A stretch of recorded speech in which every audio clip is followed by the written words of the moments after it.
Unplugged in, it's happening again. Another military coup in the nation of Myanmar, putting the country's nearly 10-year democracy experiment on hold. Illegitimate government leads to instability. You're seeing that now in the streets.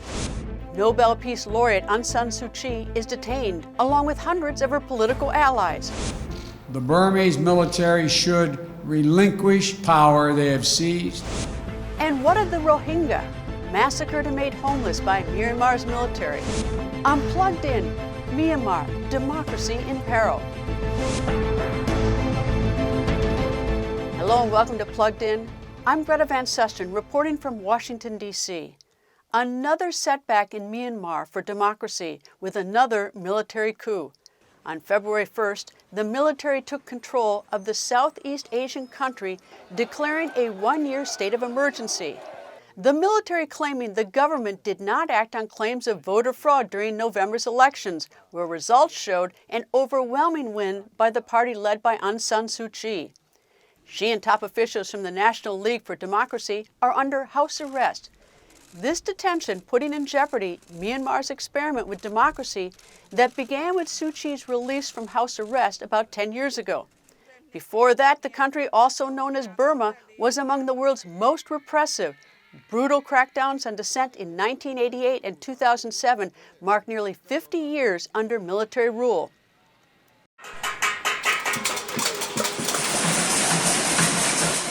What started as the banging of pots and pans in protest of the coup spilled into the streets as police used water cannons to disperse relatively peaceful protesters. Coup leaders threaten unspecified action will be taken if the demonstrations continue. World reaction to the coup has been swift. Australia, the European Union, and Great Britain have condemned the takeover. The United Nations Secretary General called it a serious blow to democratic reforms. China, however, blocked a UN Security Council statement of condemnation and instead urged the sides to properly handle their differences. The United States has denounced the coup and is reviewing American assistance to the Myanmar government. More from VOA diplomatic correspondent Cindy Sain. The arrest by Myanmar's military of civilian leaders and members of parliament has prompted an unusually swift reaction in the form of a weighty legal determination by the U.S. State Department. After a review of all the facts, we have assessed that the Burmese military's actions on February 1st, having deposed the duly elected head of government, constituted a military coup d'etat. Price told reporters the designation triggers a review of the $135 million of U.S. aid to Myanmar, though very little of that goes to the government, and assistance to the Rohingya ethnic minority will not be affected. Myanmar's military has refused to accept the results of November elections won by the National League for Democracy, alleging massive fraud, and declared a one-year state of emergency in the struggling democracy.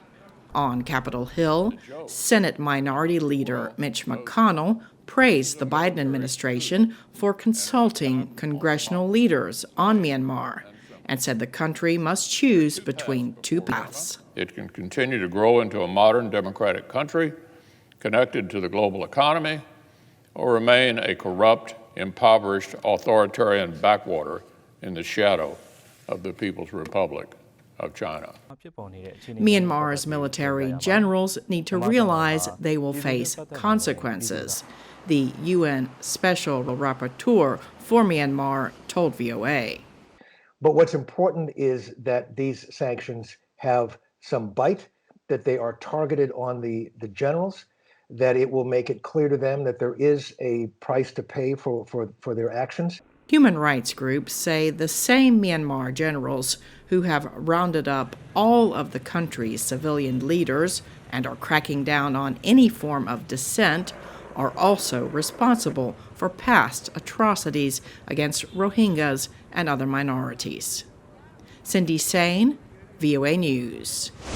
And on Wednesday, Biden stepped up U.S. pressure on the military leaders, outlining his foreign policy goals and announcing new economic sanctions on Myanmar. He also voiced his support for the democratically elected government. Today, I again call on the Burmese military to immediately release the democratic political leaders and activists and they're now detained, including Aung San Suu Kyi, and she is, and also Win Myint, the president. The military must relinquish power it seized and demonstrate respect for the will of the people of Burma, as expressed in their November 8th election.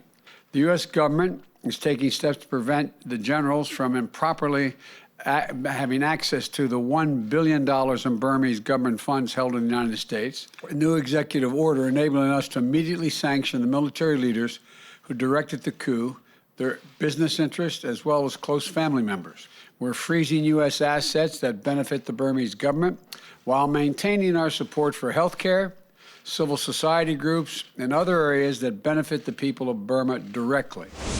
For many in Myanmar, Aung San Suu Kyi is the embodiment of dissent and resistance to the decades under military rule. From 1989 to 2010, she spent nearly 15 years under house arrest. In 1991, Suu Kyi was awarded the Nobel Peace Prize. She has been held up as an outstanding example of the power of the powerless. Once released from house arrest in 2010, she became a political figure at home and abroad. Her election to parliament led many countries to drop economic sanctions against Myanmar. By 2012, U.S. President Barack Obama visited Suu Kyi at her home. In 2015, her party swept elections, and she was then named state chancellor, making her Myanmar's de facto leader. But since then, the Nobel laureate has been fiercely criticized for her defense of the country's military in carrying out what the UN calls the genocide of ethnic Rohingya. The treatment of the Rohingya and the mass killing by Myanmar's military is just the latest flashpoint in a long struggle between civilian and military rule. To better understand that dynamic, I spoke to Derek Mitchell, who served as U.S. Ambassador to Myanmar from 2012 through 2016. We spoke about the larger effects of military coup on the country's movement towards democracy. Ambassador, what provoked this military coup in Myanmar right now? Well, a number of theories as to why it happened now. The most prevalent is that this started with really the commander-in-chief, Min Aung Hlaing, who has the ability, just he and of himself can take action, and the military will follow. So there's he and Aung San Suu Kyi, the civilian leader, have not gotten along very well. They have a personally bad relationship. It really has not been good for the past 5 years. And I think he felt humiliated by what the results of the election last November and his inability to find a place for himself after he was slated to retire in July. I think there also have been frustration within the military that the NLD, Aung San Suu Kyi's party, has sort of outplayed the military. That the military thought this constitution was pretty much controlled, that they had everything in place, and yet the civilians have been able to outmaneuver them, and they may decide to change the rules of the game so that that doesn't happen again. But right now, it really comes down to one person, and that is a commander-in-chief. Is there any indication that that election in November was imperfect? Yes, it was imperfect in the sense that, I mean, the election commission, the way they ran the election by most accounts was not great. There are concerns. There always are concerns about voter lists and other processes. But overall, the objective observers, from international observers to domestic monitors, all said that ultimately the results reflected the will of the people of Myanmar, of Burma. So you're not going to get a perfect election. You're going to have problems. Those problems should be examined. It's reasonable to look at this and see if there were issues that needed to be addressed that affected an outcome here or there. But a coup or this kind of action and response is totally disproportionate, and there's no defense for it. In 1988 and again in 2007, when there were protests, people were shot. Right now we're seeing people take to the streets, banging on pots and pans. We've seen water cannons from the military. Do you expect that this is going to accelerate? I'm very worried about it. You have a very proud person in the commander-in-chief, a very proud institution in the military that will take orders from the top and is not afraid to use force and be brutal. We've seen that throughout history. We've seen that most recently in some of the ethnic areas where they're fighting ethnic groups. And then you have people on the other side, the proud people of Myanmar, particularly young people going out to the streets, who are just not going to stand for it. They have gotten a taste of freedom and liberty and space over the past 10 years, and they're taking to the streets, and they don't seem to want to back down. So you have sort of irresistible forces on both sides where neither side is willing to back down, to compromise. Frankly, it's the military, the commander-in-chief, that needs to take that first step to compromise. But without that, that institution feels its prerogatives are to defend the sovereignty, defend the stability of the country. And once you have some kind of trigger or even just a demonstration somewhere that they feel has gotten over the line, the military can take action. You know, obviously I look through this through my American eyes, and when Aung San Suu Kyi first got house arrested this time, is what I read in the papers is because they found walkie-talkies in her home and some other equipment, and I think to myself, I could just go online to Amazon and have them delivered to my house. Am I totally understating what she had, or is this? Can you put this in a correct context for me? It would be a joke if it weren't so serious. I mean, this is how the military has no sense of context, has no sense of how they are viewed when they do these types of things. This is just beyond silly. It's obviously a pretext to try to convict her of something and then keep her out of politics. Finding walkie-talkies, I don't know who they're playing to. I don't know what brilliant public relations specialist decided on this one. But it is serious because anything they do, any pretext they find, they will use as a hammer to hurt somebody and restrict their political space. So they can find anything they want on anyone, but no one believes it. People want her back. People of Myanmar want her back in politics. And the military can find whatever pretext they want, but it doesn't work with anyone. Back in 1982, there was a new constitution, and Rohingya, who had been there for many generations, were not counted as a citizen, although there are 135 ethnic groups or so there. Why does Myanmar dislike the Rohingya? Well, it goes back a while. There's lots of misinformation that goes around that these folks are the leading column for an international Muslim conspiracy to overwhelm Buddhist countries. When I was there, we would hear about the examples that say, remember Afghanistan, or remember Indonesia, or remember other places, Bengal even, that were majority Buddhist countries years and years, centuries ago, that were overwhelmed by Islam. And Myanmar, Burma, thinks of itself as sort of the last bastion of pure Buddhism. Very proud, and they see this steady movement of Islam across Asia, and they're trying to hold firm, and they see the Rohingya as somehow a leading edge of that. It's also a legacy of World War II, or even before that, of British colonialism, where the British would bring in folks from India, particularly Muslims across from now Bangladesh, into Rakhine State, and they would cross the border openly because there really wasn't a border. It was part of British colonial period. And so they feel that these people are not true Burmese, that they are migrants, that they are Bengalis, they call them, people from Bangladesh, that are not part of the natural fabric. So they see them as not assimilating, as a threat, and therefore as something that's not fundamentally part of the fabric of Burma, and therefore something that needs to be suppressed and watched, and now to be kicked out. And it's very, very sad and needs to be remembered, that we have to remember that even amidst all the other things going on in that region and in Burma itself. But Aung San Suu Kyi, who is supposedly the woman leading the democracy, actually has defended the military, the Myanmar military, in its ethnic cleansing or genocide of the Rohingya, even going to the international court to defend the actions of the military. So how is she seen as the democratic leader with that going on? Yeah, and it makes for some cognitive dissonance. I think in her mind, probably, that first of all, she couldn't control. She doesn't know precisely what happened there, and she though clearly something terrible happened, and she's recognized that privately. She's recognized that, I think, even publicly. I suppose she's trying to split hairs by saying it is not genocide, that we were attacked too, and nobody understands that we were attacked. She's trying to make a legal case or win a kind of a balanced argument when she's not speaking up for the true atrocity that occurred. I'm not defending her. I'm trying to explain, I think, what goes through her mind. I think she also felt that she, as the leader of the country, as a de facto, at least civilian leader, trying to defend the country when it is attacked by the international community.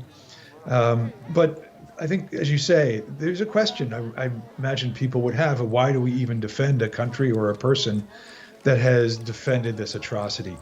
The fact is, what we're trying to defend in Burma and Myanmar now is democracy, is the will of the people to have a government that reflects them. Without that kind of democracy, the alternative is something like a military dictatorship or a military autocracy, and you'll have instability, you'll have problems in the country. Illegitimate government leads to instability. You're seeing that now in the streets. It's not a matter of good or bad governance, it's legitimate governance. And she, whether people like her or not, or dislike her or are indifferent to her, she represents the democratic desires and hopes and dreams of the people of Myanmar, of Burma. And therefore, we should be supporting the will of those people. And then if we disagree with certain policies, we go to her or to that party and we make our case. Myanmar is under an order from the International Court of Justice to protect the more than 600,000 Rohingya Muslims who are still in the country.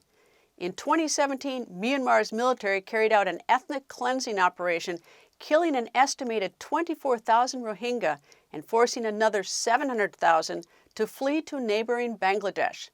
1 year later, in 2018, VOA sent me, with a video crew, to the Kutupalong refugee camp, where we were told about rapes, arson, and murder. We also found stories of courage and hope.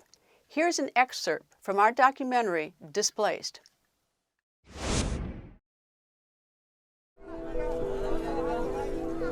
There are about 1 million Rohingyas here in Bangladesh. They're living in very tough conditions with very uncertain futures. Not every Rohingya was able to escape to Bangladesh. Many, numbers unknown, were murdered, slaughtered.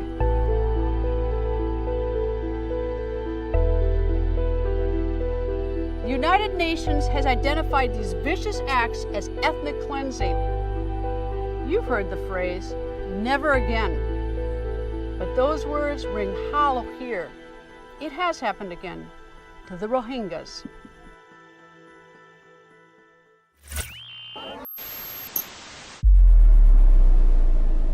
They came, one of the groups, to our village and then came to our markets and they looted all of the expensive things and then they set fire.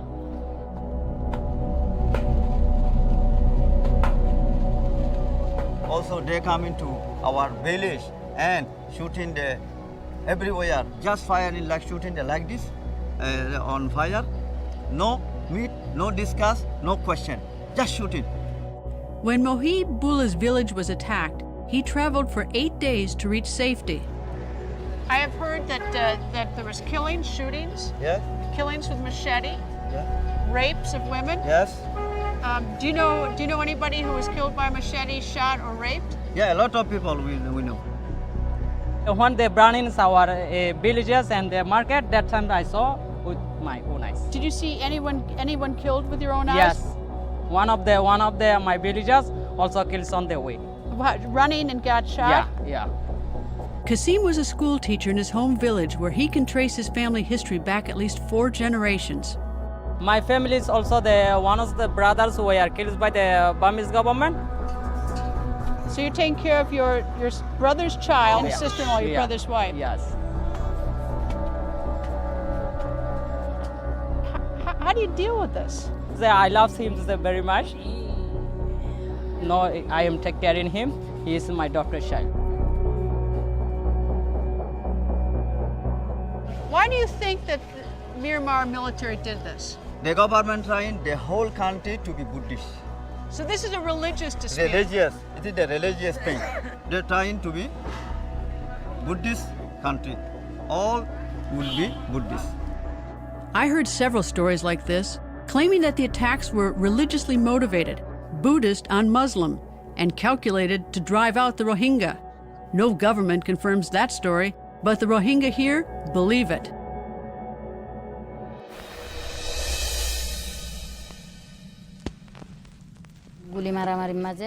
I had to leave my children in the midst of firing and chaos.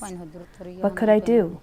So she was in her home when the military of Myanmar showed up. Is that right? Yes, that's right. What happened to the village? The village was burned. As the houses were set on fire, a lot of the people could not get out. Some were hacked to death, or their bodies were lit on fire. Little children were thrown away violently. How did you get separated from your two children? In Myanmar, our home was attacked suddenly by gunfire.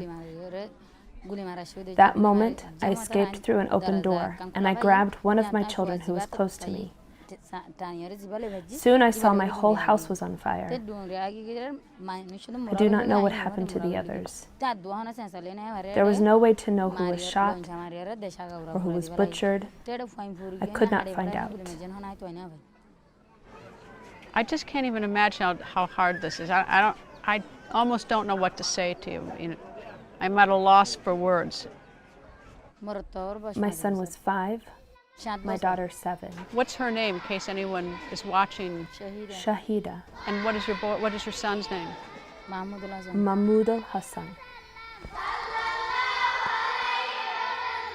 After my trip in 2018, Myanmar's ambassador to the United States, Aung Lin, was our guest on Plugged In. I asked him if he would join me on a trip to Myanmar for a visit to the Rakhine State, home to most of the Rohingya. Would you accompany me to Rakhine State and show me around? I would like to. Because I think that's probably one of the best ways to do it. Because I've not been able to get into the Rakhine State. Sure. Anyway. I will recommend you to visit the Rakhine State. This is what we have been doing. In the weeks and months after our conversation, we tried to coordinate the visit, including a letter to the ambassador. We have not received a response. As thousands take to the streets of Myanmar, there are concerns about how this might unfold and its impact on geopolitical tensions across the region. Here's part 2 of my conversation with former U.S. Ambassador to Myanmar, Derek Mitchell. What's the global impact on this? Where's this going? Who are the winners? Do they up their relationship with China? Where does this head? I don't know that anybody's a winner in this. The Chinese, in an interesting way, had a modus vivendi, had a fine relationship with the NLD and with Aung San Suu Kyi, in part because of the way the West and others had addressed the Rohingya crisis by isolating and becoming somewhat alienated from the government for good reason. I'm not saying it's the wrong thing, but the trust between the NLD government and the West had declined in since the Rohingya crisis. Or the violence against the Rohingya in 2017. And the Chinese came in and took advantage of that. This could play to their benefit by causing more isolation of the country by the democratic world. But I don't know that there are any winners. I think even for China, this can create more instability on their border. It can create more difficult conditions for its investment. The people of the country may decide it wants to turn against China. There's no love lost between the people of Burma and the Chinese, and it exposes them more to that kind of anger. So I'm not sure anybody wins. The people don't win. I don't know that the military wins. Maybe Min Aung Hlaing feels he wins because he can protect himself and his family, but ultimately, he will not go down in history very well, and I'm not sure it helps the country to put them through this at this moment in a pandemic, and when there's so many other needs for the country to come together to solve problems. Does the world need to worry about any nuclear weapons aspirations or any relationship with DPRK with North Korea?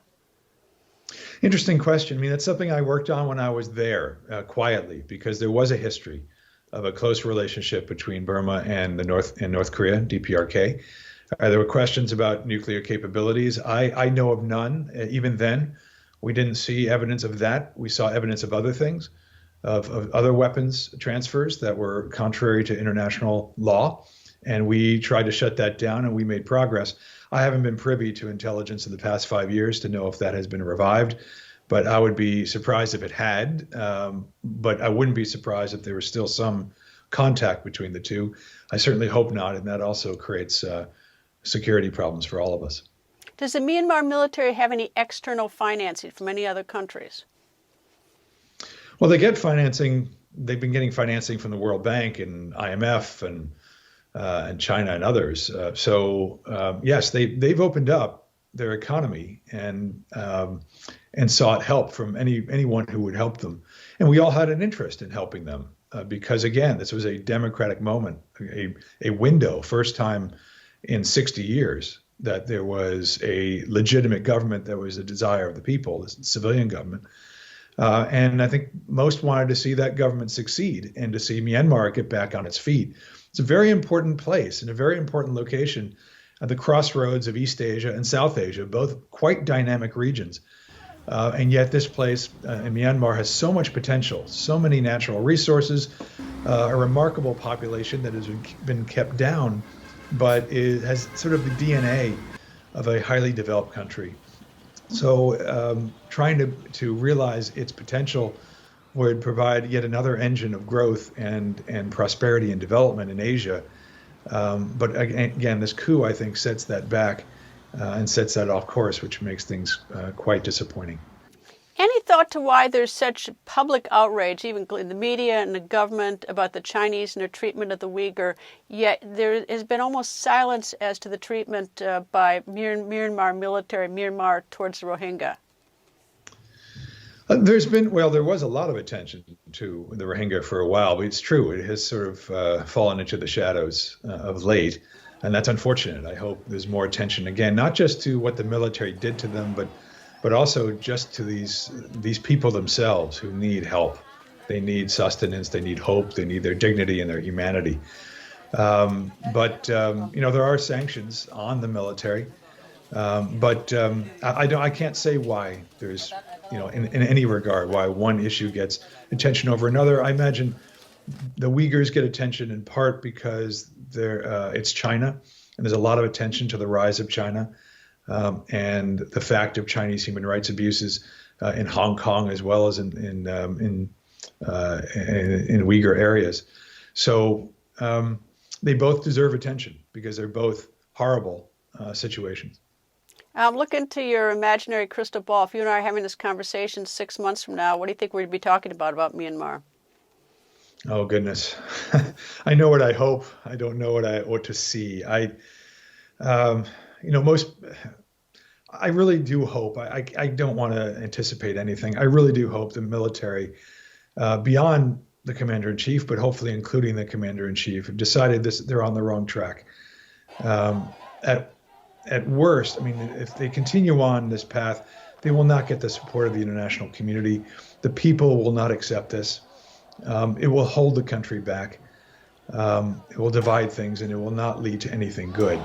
I do hope that by 6 months there's some dialogue between the democratic forces, the people, and the military to try to set this right.